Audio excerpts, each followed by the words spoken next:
Good day, everybody. Let us now discuss the last lesson for this unit, in which we are now going to talk about drama. Drama as a major literary genre. In this lesson, we are going to target these following objectives. First, we define drama and distinguish it from other major literary genres. We also identify, define, and describe the elements of drama and analyze reading selections according to their elements.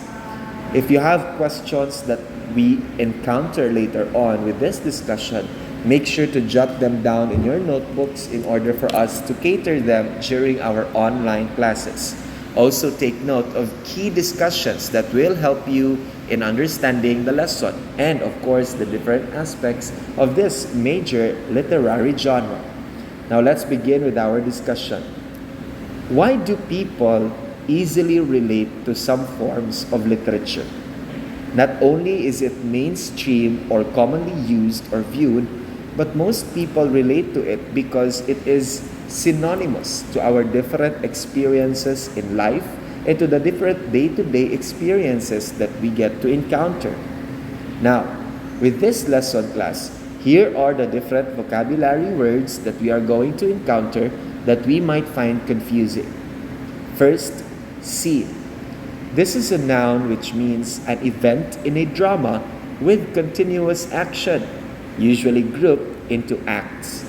Example, the fight scene near the start of Cyrano de Bergerac is both hilarious and exciting.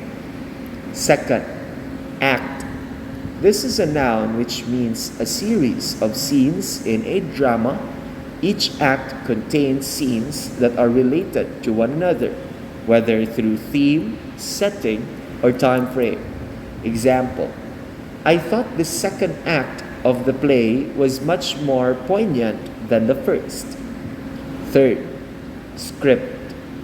Script is a noun which means the body of work a drama is based on, contains all the characters' lines, actions, and blocking. Example, the understudy had to cover for the original actor a copy of the script in his hand. Fourth, farce. Farce is a noun which means a nonsensical drama that employs slapstick humor. Example, nowadays, a farce is often a metaphor for an absurd real-life situation. And lastly, soliloquy.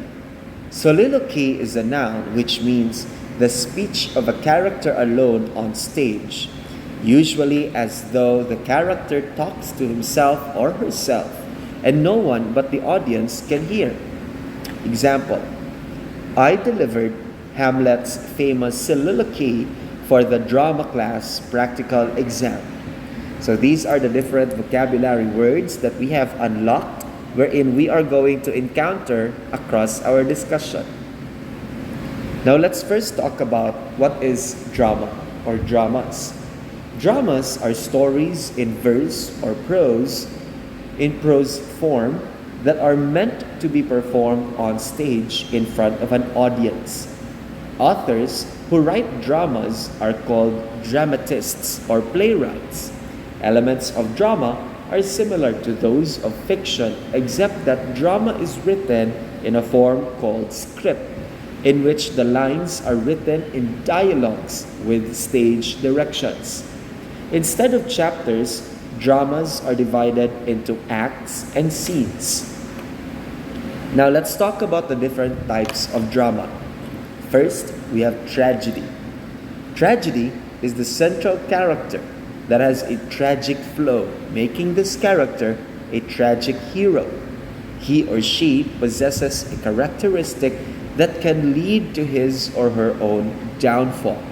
So that's when we talk about tragedy, trahedya.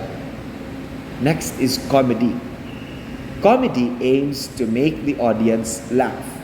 This is light-hearted in nature and often takes place in unusual circumstances, and it is typical for characters in these plays to utter witty remarks.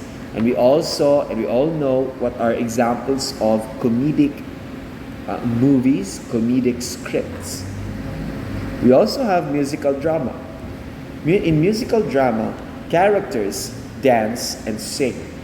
Various themes are presented from serious to comedic. We also have farce. Farce is a nonsensical drama that employs slapstick humor. This is mainly comedic in nature, and it is characterized by absurd conditions or situations and ardent actions.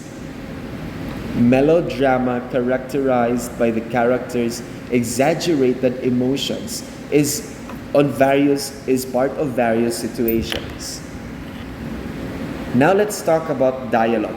Remember that a particular script is made more lively with the use of dialogue. This refers to the character's speech and is considered the lifeblood of drama.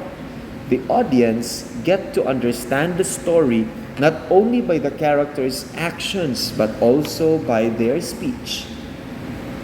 Now here are the different forms of dialogue. First, dialogue, the conversations of two or more characters on stage.